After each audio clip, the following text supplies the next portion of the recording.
Hari Om. Jagat Karanam Karanajnana Rupam Suradim Sukhadim Gunesham Ganesham Suradim Sukhadim Gunesham Ganesham Jagat Vyapinam Vishwavandyam Suresham Parabrahma Rupam Ganesham Bhajena Parabrahma Rupam Ganesham Bhajena. Shri Gurubhyo Namaha. Namaste. Welcome to session 78 of Bhagavad Gita verse by verse.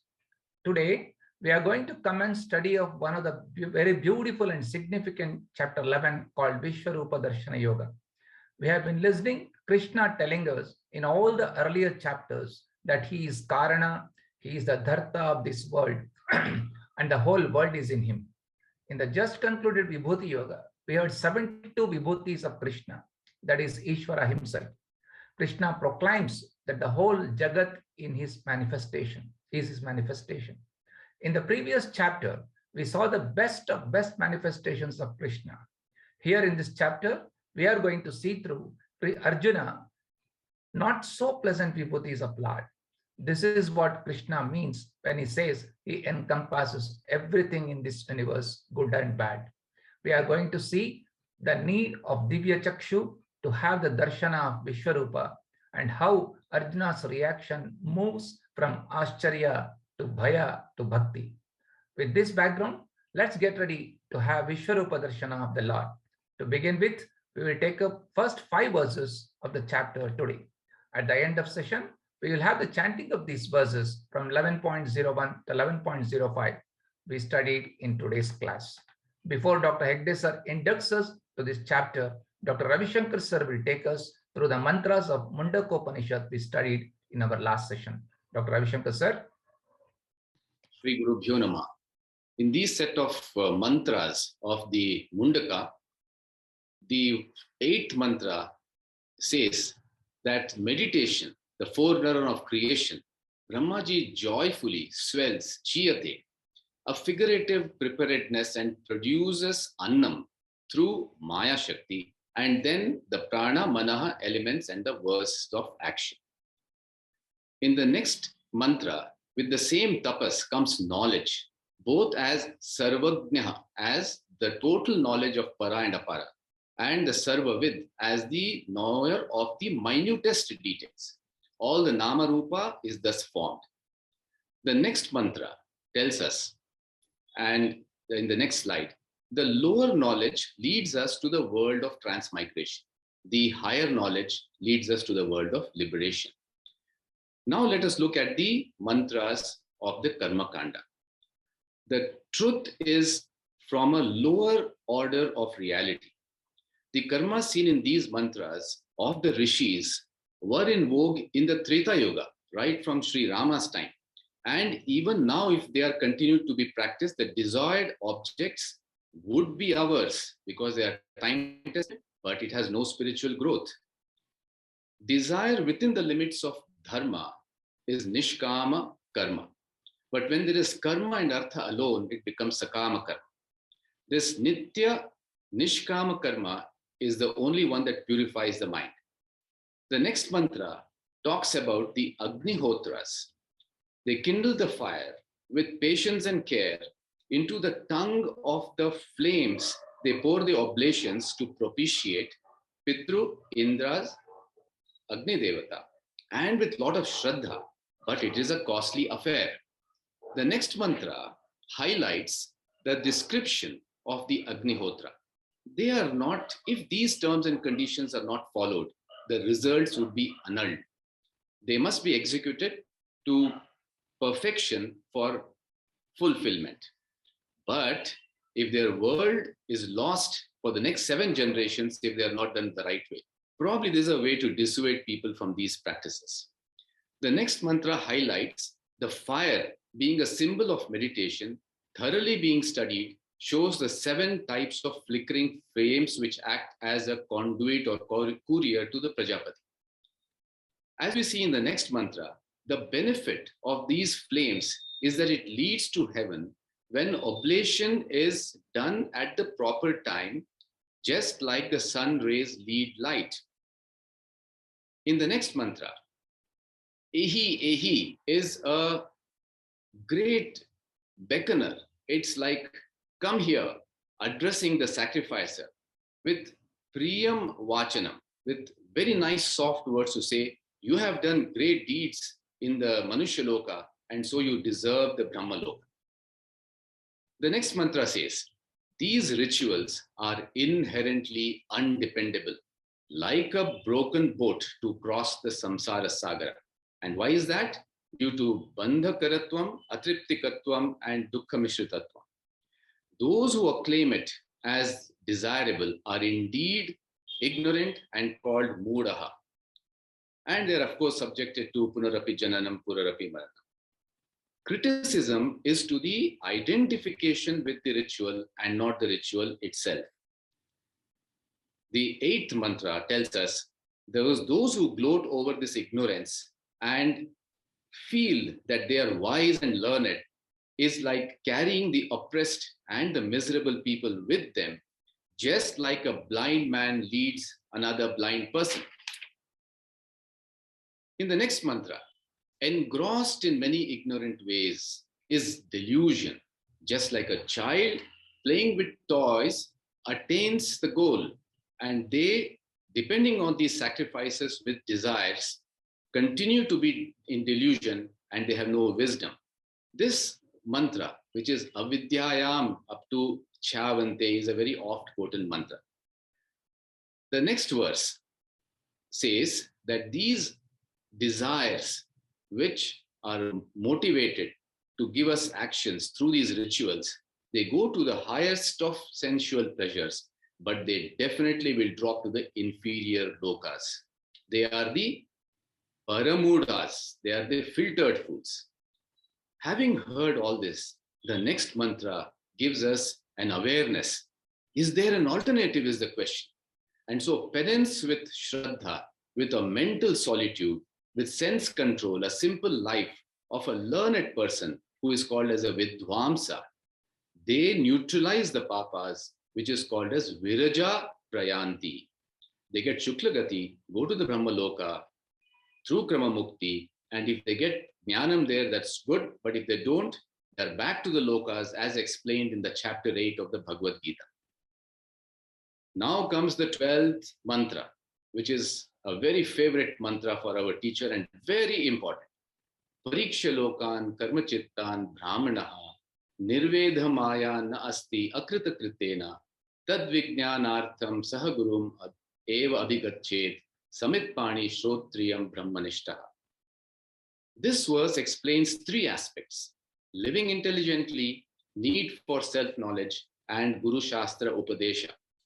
A Brahmana or a Vaidika who has Shraddha in the Vedas as a source of knowledge, who has Vedas as the agenda of his life, who is not a Karta, not a Bhokta, but a Jnata, a person who has the desire to learn, lives intelligently by performing Karma Yoga and learning all the lessons in every painful and pleasurable experience of his life. Karma Chittan is the life earned by me due to my own past actions. Lokan is the field of my experience with people, objects, and situations.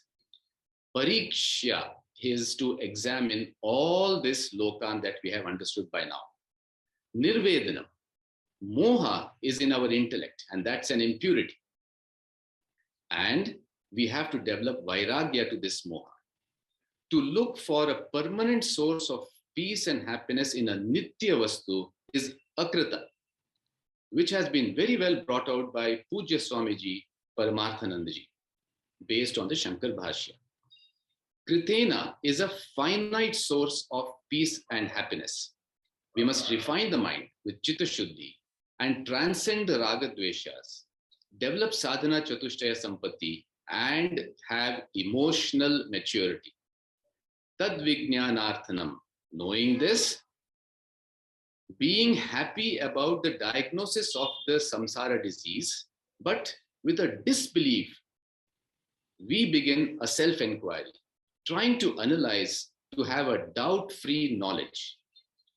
Guru Shastra as a mirror is the only way for this knowledge, as we cannot see the subject with our sense organs. There is no other choice to get this Nitya Atma Vastu Nishthaha. So we approach a Guru with a Samit Pani, dry twigs used for yajna, and this symbolizes an offering, ready to be ignited with the Jnana Agni by doing away with our ego and our past. Shrotriya is one who has the knowledge through Sampradaya and is able to communicate as per the Shastras. And we go to this Brahmanishtha who abides in Brahman. Hari Om, sir. Thank you, Dr. Ravi Shankar. That was an excellent recap of the last class where we studied 14 verses, 14 mantras of the great Mundaka Upanishad. And it is so nice that we are studying the Mundaka as we are studying the Viśvarūpa Ishvara Darshana. If you can recollect, there is a great question by the teacher, what is that knowing which everything becomes known? And as we study this Upanishad, we need to get that answer for us. Sadashiva Samarambam Shankaracharya Madhyamam Asmadacharya Paryantam Vande Guru Paramparam. Om. We begin a new chapter of the Bhagavad Gita after the 10th chapter, which trained us to see the Lord in the world. We go a step further to be able to see the whole world as God. Right from the 7th chapter and again in the 9th chapter, Krishna began revealing about himself and told us progressively about the definitions of God. Could be 3 types. Eka Rupa, God with form. Second, what we are studying right now, Aneka Rupa or Viśvarūpa, and ultimately the Rupa or the formless form of God. In today's class, we are looking at something deeper. With the background from the 7th, 9th, and the 10th chapters where we had a certain knowledge about God, now an interest comes, can I have a darshan of the Lord? Can I have a darshan of Eka Rupa Ishvara? What is the sadhanas required to be able to see Lord in that form which I would desire him to see? It could be Krishna form or the form of Lord Shiva as a teacher, as Sadashiva. But it requires a lot of intense sadhana, years of meditation on these dhyana shlokas. And it is said that so many people in the Puranas in the past have had this opportunity where the Lord, through his Maya Shakti, has been able to reveal himself to a bhakta and fulfill that desire of being able to have the Eka Rupa Ishvara Darshan. We next move to how do we have Viśvarūpa Ishvara Darshan. When you see all the beautiful things in the universe, it becomes very easy for us to see the God in the form of the universe itself. But now the training is not necessarily as vibhutis that we studied in the earlier chapter. This very down-to-earth world, this mundane world of noise, of traffic, of difficult people in our lives, of suffering and sorrow, this is a great shift. If I'm able to see every situation, if I'm able to see every aspect of the world, both good and bad, it is easy to see the wonderful universe and appreciate Bhagavad. But to be able to see the world, and this is what is the divya cakṣuḥ. Our Upanishads have told us very clearly that this whole world is a manifestation of God. And the Upanishads talk of God as Brahman. The great verse from the Taittiriya Upanishads that Tasmad eva etasmad atmana akasha sambhutah akashad vayu vayu ragnihi Agnir apaha, apaha prithvi. Prithvi, from prithvi, oshadaya, and from how Brahman has progressively evolved through various elements to this whole world. What do we now need to do? We need to, with this background knowledge, that knowing that the Lord himself has evolved into the universe, I need to assimilate all the teaching. I need to get a very quiet mind. So it is through knowledge, through understanding, through a certain prepared mind. The divya cakṣuḥ is not any special eye, but it is the eye of wisdom. It is a combined of a silent mind, a receptive mind, a devoted mind, with this knowledge to be able to accept everything and anything as the Lord himself. So therefore, there is no mysticism involved. It is a matter of understanding what the Lord has said from the 7th chapter. And then we take in those vibhutis, rasoham apsu kaunteya. As I taste water, I feel Bhagwan. Any light that I see is a manifestation of Bhagwan. And this whole process is the divinization process. In our classes, people will give this nice example of what is this Tirupati Laddu and how the substance is the same, but when the knowledge comes, how there is a divinization, how the ordinary now becomes so extraordinary. Swamiji always refers to this bhajan, Hardesh Metu, Harvesh Metu, Tera Naam Anek, Tu Ek Hi Ho. In every form, in every object, can I have that sensitization to be able to see Bhagwan himself. With this background, we have Dr. Ambika, who will present the opening verse for us. Dr. Ambika, please. Hari Om, Shri Gurubhyo Namaha. Having completed the 10th chapter, Vibhuti Yoga, we are now entering into the 11th chapter, Viśvarūpa Darshana Yoga. Viśvarūpa Darshan Yoga means vision of Lord as Viśvarūpa. What do we mean by Viśvarūpa? Lord in the form of universe, and how we can see the world, Lord as a Viśvarūpa. We have to see the manifestation of the Lord in the form of world. The word Lord as a manifestation cause of the universe. This change of perspective is possible with the divya cakṣuḥ, and this divya cakṣuḥ comes with the knowledge of Atma Anatma. Arjuna in this chapter wants to convey that he has also got some knowledge about this. So the verse 11.1 goes like, Madanugrahaya paramam guhyam adhyatma sangitam yatva yoktam vachastena mohoyam vigato mama. In this verse, Arjuna wants to convey to the teacher that I have been listening to you with the full attention. Arjuna summarizes the first 6 chapters, or to be precise, from the 2nd chapter onwards, as the teaching of Bhagavan Shri Krishna starts from chapter 2, verse 11. Arjuna summarizes the essence of these chapters as Jiva Swarupa Varnana. What is the essential nature of Jiva? It is not the physical body as described in chapter 2, verse 22. Vasansi jirnani yatha vihaya navani grihnati naroparani. The physical body is only the temporary dress which we take at the time of birth and shed at the time of death.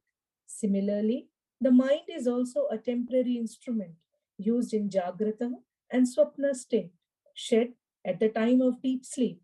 Therefore, I am not the body, mind complex. I am the nature of Chaitanya, the conscious principle. This conscious principle is an independent entity, all-pervading, survives after the fall of body. That eternal all-pervading consciousness is my nature. Madanugrahaya tvaya vachaha uktam. Vachaha, the word of wisdom, was imparted to me. And for what purpose? Madunagrahaya, for the blessing me, for saving me from the problem of sorrow. which I was having in the chapter first, Vishada Yoga. And what type of words are they? Arjuna described Bhagavana Vachan as Parama Vachan, as they are the most sacred, because they are the words revealing Atma, the reality. Not only these words are sacred, but these are the greatest secret, Guhyam. Why? Because they are not easily available in the world, and they come from the Gyanis, and the Gyanis are very rare in this world. The world are also called the spiritual words Adhyatma Sanyatam, as they deal with the nature of Atma. Tvaya Uktam Mama Ayam Moham Vigataha. After listening to this wonderful teaching, my delusion has gone. Which delusion or dvanda? The thought of killing my gurus, which I was thinking is Mahapapa. Guru Hatya is a Mahapapa. Other side, I was thinking that Himsa is okay for the protection of Dharma. Listening to your teachings, my doubts are getting clear. Gita is a unique Shastra which tells us to deal with the ethical conflict, the Dharma, Adharma, and the philosophical confusions. Hari Om. Thank you, Dr. Ambika, for explaining the opening verse of the 11th chapter, which begins with Arjuna not initially asking a question, but before he asks his question, he wants to tell the Lord, see, I have been listening from the very beginning, very attentively. And in the first two shlokas, in the commentary, Swamiji says, this is a brilliant verse. This verse and the next verse is brilliant in how, in just so few words, there is a summary of the entire, from the 2nd to the 10th chapter. So in this particular verse, which was just explained by Ambika, the nature of Jivatma has been explained.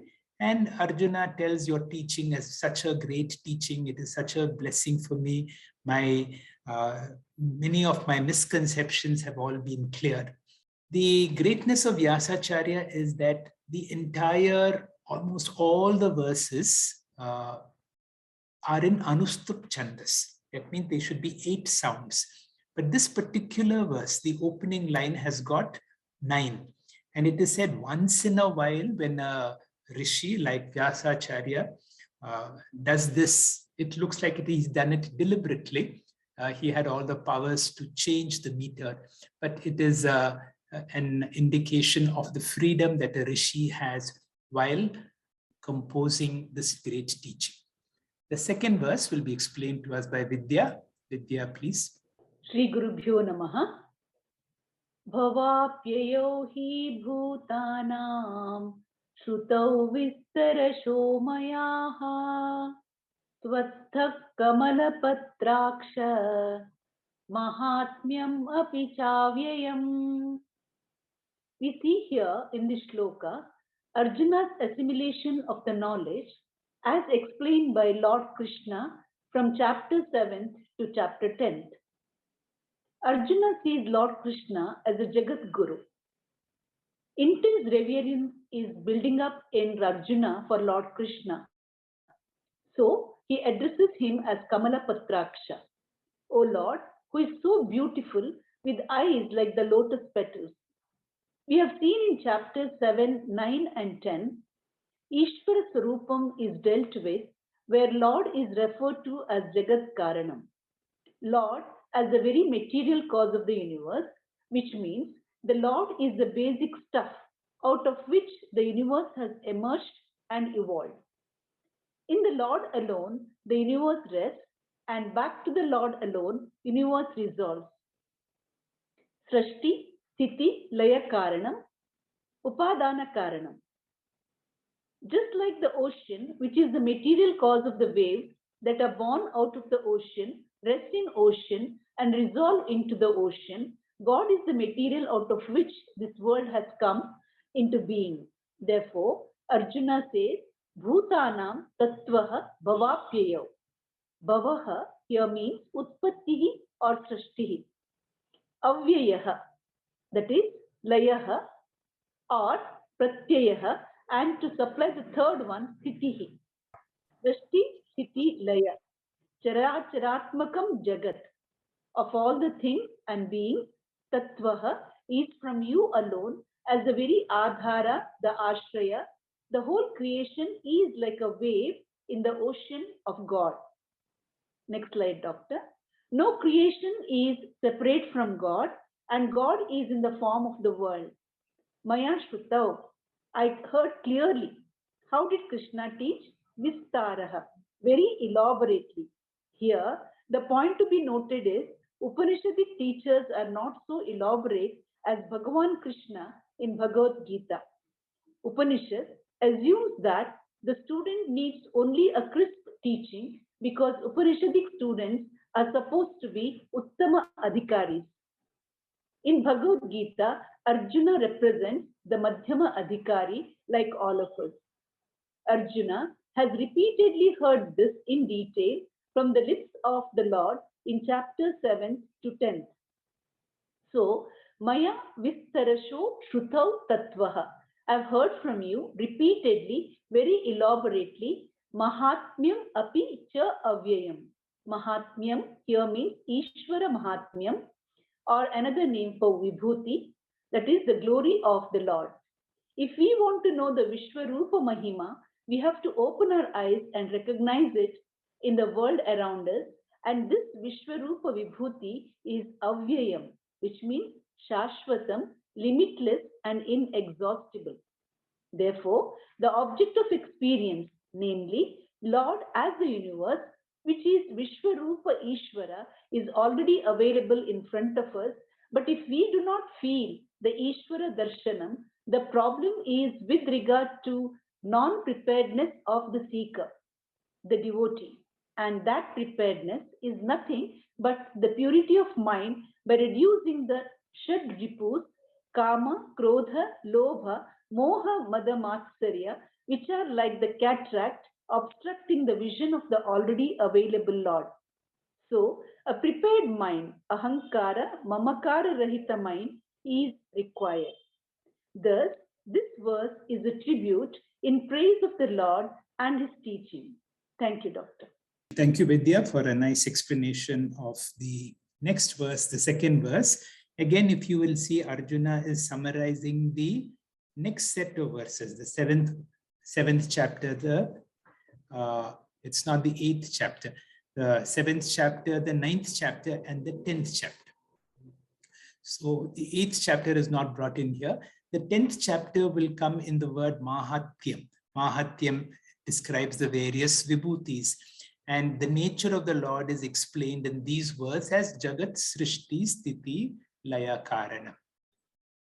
We will go to the third verse. Dr. Satya, please. Om Shri Gurubhyo Namaha.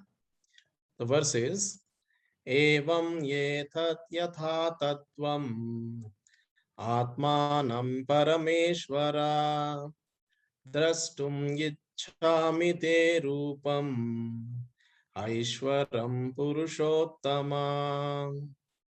Evam yetat yathat tvam. Thus, this as you have spoken, Atmanam Parameshvara, about yourself, O Supreme Lord. Drastum Ichhami Te Rupam, I desire to see your form. Aishwaram Purushottama, the divine Supreme Personality. Here, divine refers to divine form. So, Arjuna says, O Supreme Lord, you are precisely what you declare yourself to be. Now, I desire to see your divine cosmic form, O greatest of persons. Yathat yatha tvam attha evam. So, whatever you are teaching me is perfectly understandable. Arjuna says, I have no difficulty in accepting the teachings because it is a systematic teaching. If Bhagavan is the cause and world is effect, the logical consequence is effect cannot be separate from the cause. Therefore, the world cannot be separated from God. Atmanam. You are teaching about yourself because description of Lord means description of Krishna only, because Krishna is the Lord. Therefore, what you say about Lord is perfectly acceptable. Te Rupam Aishwaram drastum ichhami. That Rupa Darshana I need to see. Arjuna requests. Whenever I see any form of Lord in any temple, what Ananda I get. Whenever I look at this world, I should be able to have as much joy as I get in darshanam of any Lord. That I should have in the appreciation of creation also, he says. In many verses, we have seen Arjuna adding 1 or 2 words of Lord's glory. Next slide, sir. In the previous verse, we have seen Kamala Patraksha. Here, he adds 2 words, Parameshwara and Purushottama. Parameshwara, Parama Ishwara, means Supreme Lord. Not only the one who has created the world, but the one who sustains the world by maintaining the physical laws of creation. Purushottama, Purusha Uttama, also means Supreme Lord or the greatest Lord. Next slide. Arjuna tells the Lord, O Lord, I have understood very clearly from 7th, 9th and 10th chapters that you are the Jagat Karanam and that you alone are manifesting as the world. I can understand intellectually that you are available in and through all the Nama Rupa of this universe. If I have thoroughly assimilated this teaching, I should be able to look at the world as divine and I should never develop Raga Dvesha towards anyone. I say everything is God, but when I come to interaction, there is heavy Raga Dvesha. Therefore, there is discrepancy between what I know and what I am. My intellectual personality and emotional personality are not well organized, and therefore, O Lord, you should help me in harmonization. Now tell me, what is that I should do to bridge this gap? This we can refer to our own status, to what I know, to what I am. Next slide. Difference of Swami Paramarthananda gives us an example to understand this difference. In the Carnatic music program, one person is thrilled by the music and the other person does not get any impact. There is no defect in audibility. To appreciate, you should have a musical ear. Experience is available, but still he does not enjoy the experience. He does not get the impact, and this is not because of lack of music, but it is because of lack of sensitization or lack of preparation on the part of a listener. The music is available, but there is no prepared mind to get the impact of the music. Likewise, even though technically, logically, the Lord is available in front of me, I do not get the impact of Ishvara Darshana. Therefore, what is missing is the prepared mind.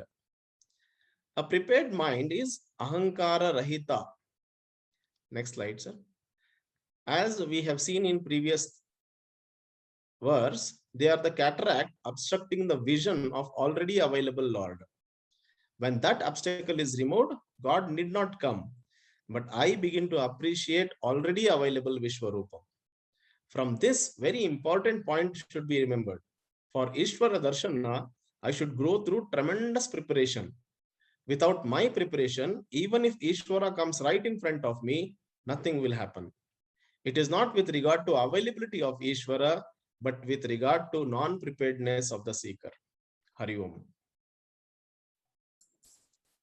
Thank you, Dr. Satyanarayana. That was a very nice explanation of Arjuna's question, where Arjuna, having access to the Avatara Lord Krishna, he says, now I know about your greatness, but can I see your cosmic form?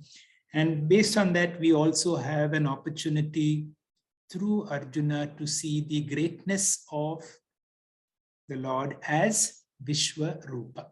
You also nicely explained these 2 words, Parameshwara and Purushottama. Verse 4, Sukanya, please. Hari Om, Shri Gurubhyo Namaha.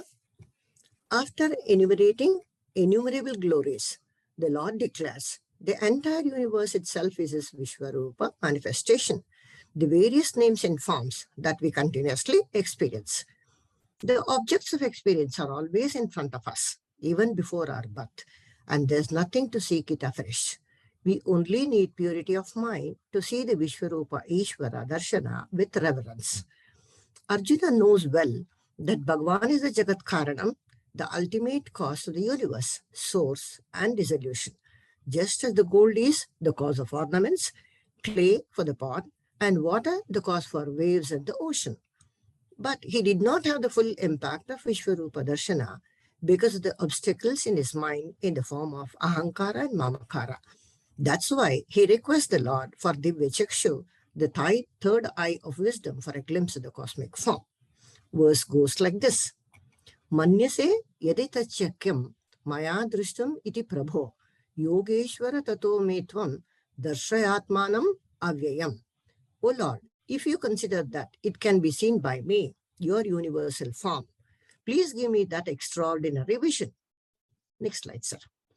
The various divine forms of Viśvarūpa, Ishvara, are already there around. There's no question of asking it for fresh. It's only an attitudinal change required to see the Viśvarūpa as Ishvara.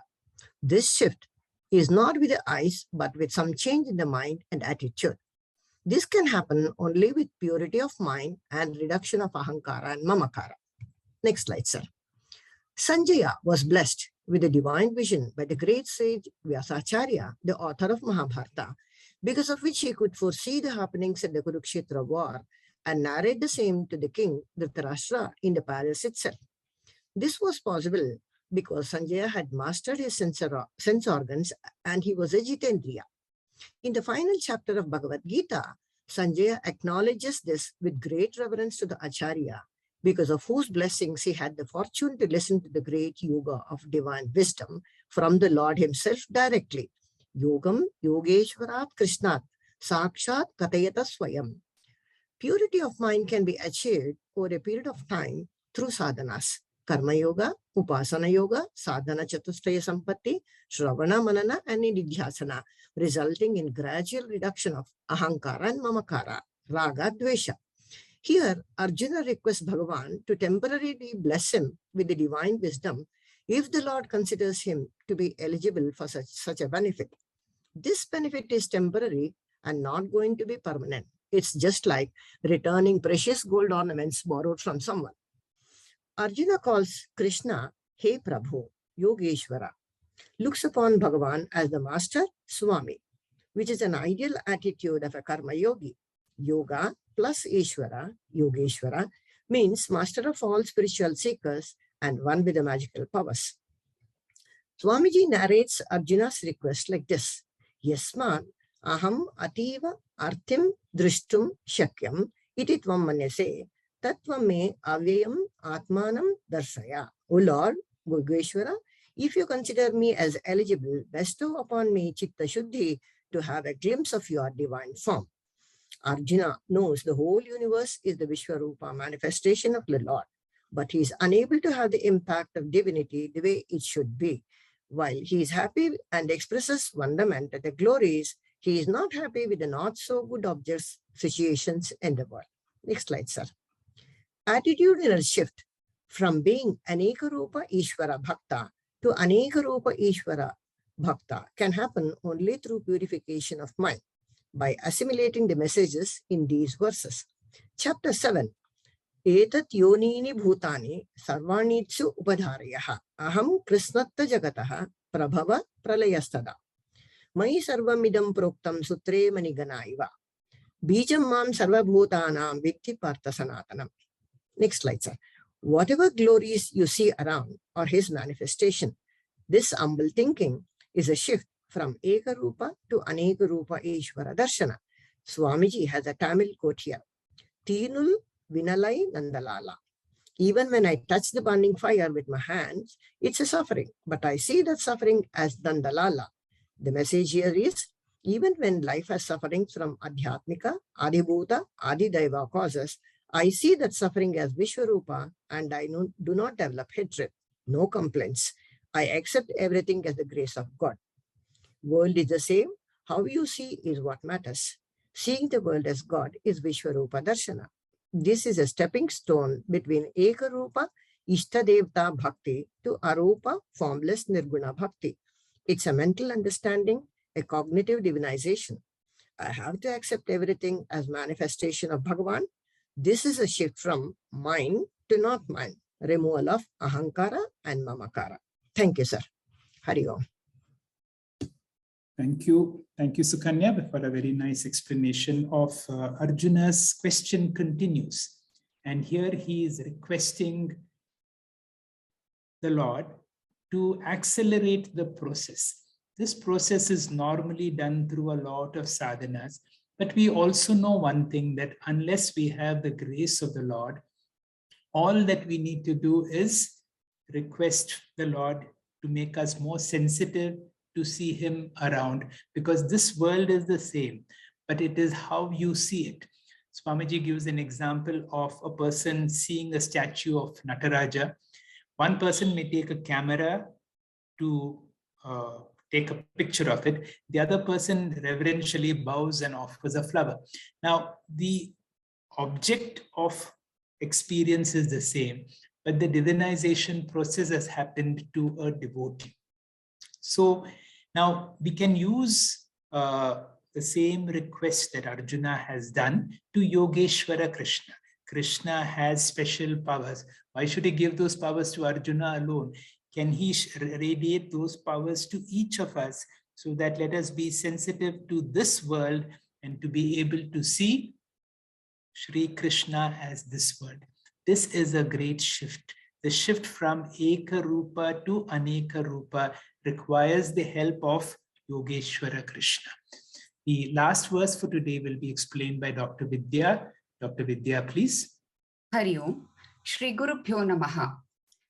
Chapter 11 of the Bhagavad Gita deals with the Viśvarūpa darshana yōgaḥ, or the universal unified form of the Lord. Both the 10th and the 11th chapter actually complement each other, and the entire essence of the 11th chapter is to see the Lord as the universe surrounding us. In the previous 10th chapter, Lord Krishna has explained in detail his immanence and his divine presence in every being and everything surrounding us as a perceptible divine presence.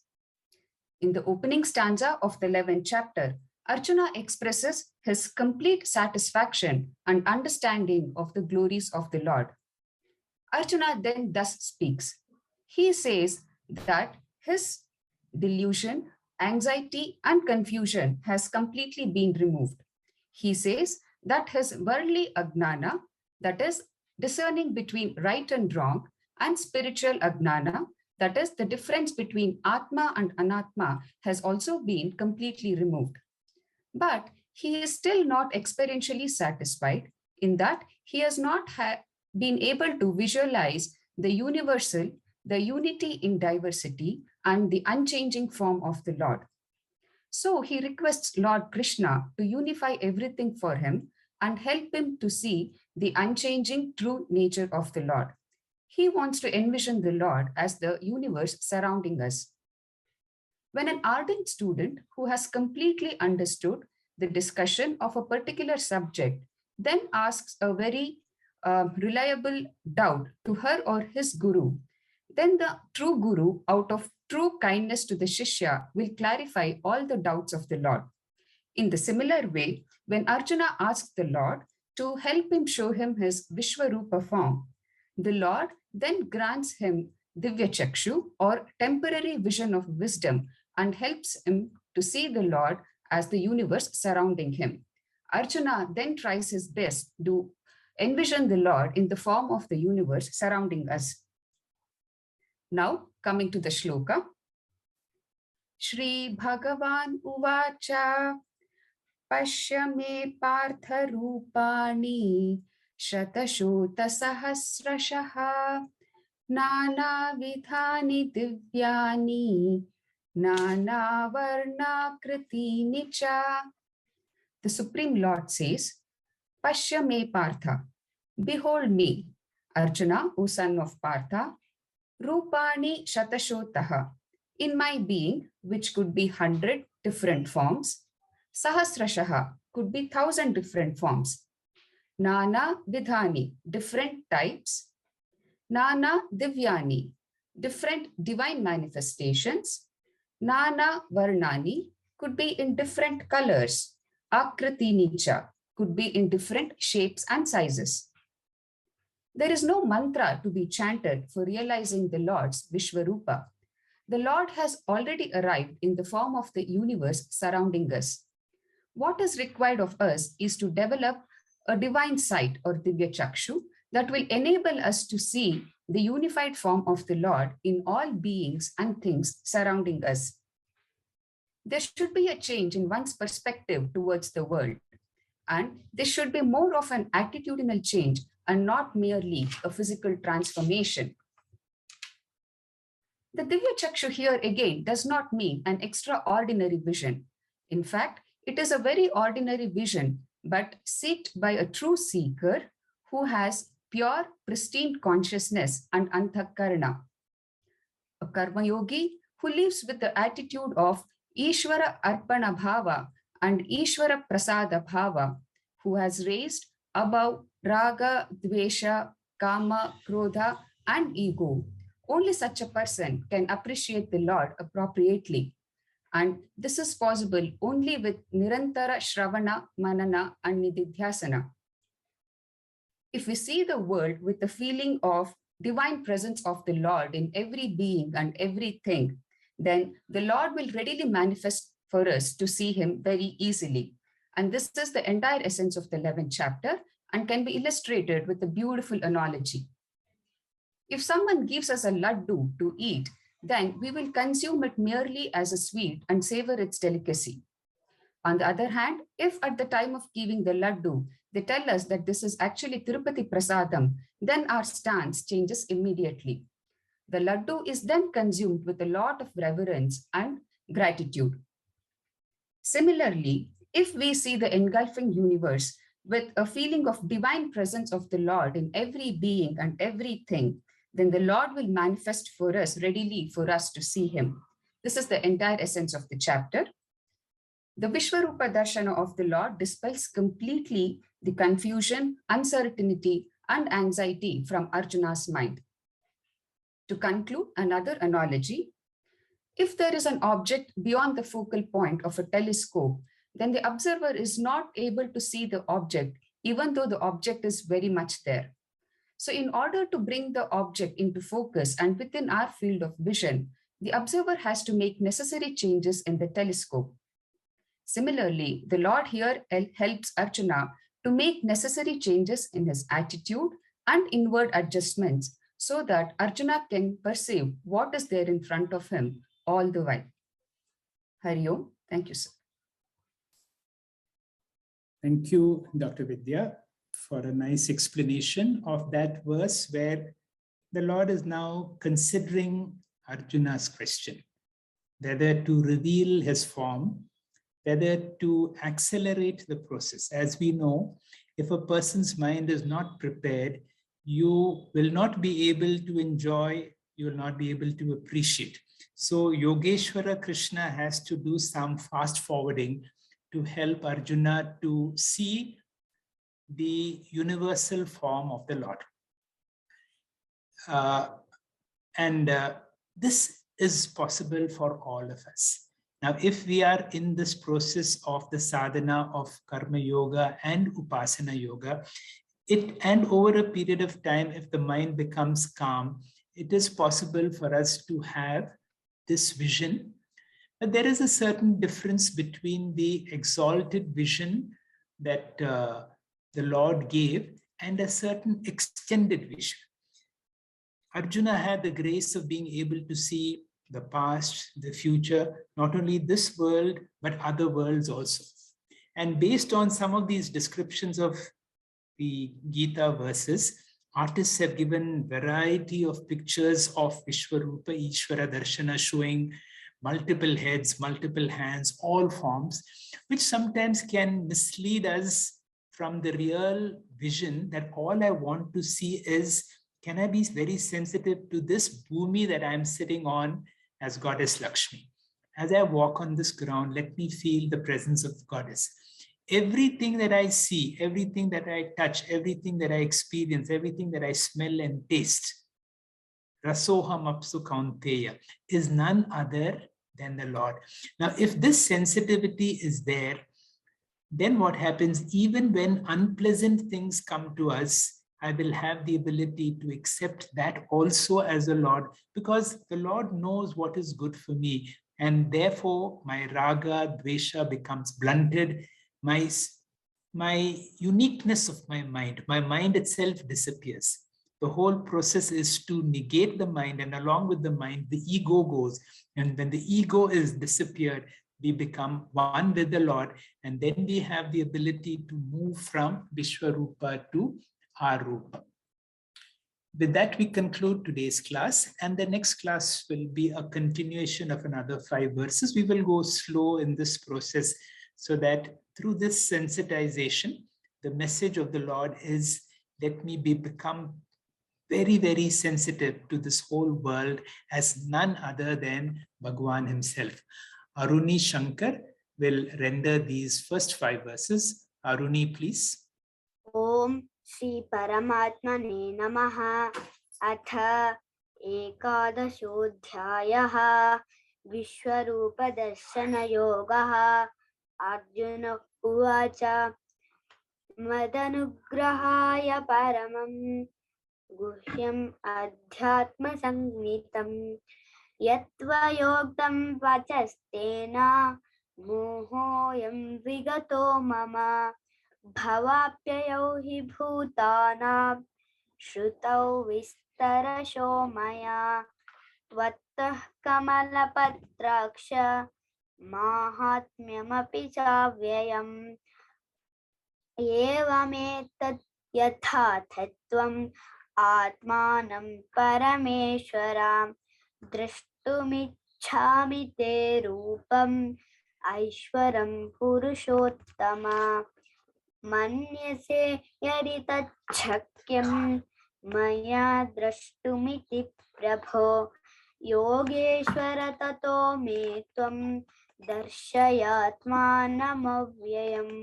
Shri Bhagavanuvacha pashyame partharupani shatashodha sahasrashah nanavidhani divyani nanavarnakritini cha.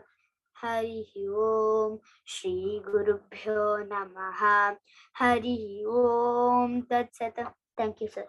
Thank you, dear Aruni, for a beautiful chanting. Thank you, Dr. Hegde sir, and all the teachers of the day for an absorbing session. Thank you, friends, for your sincere indulgence.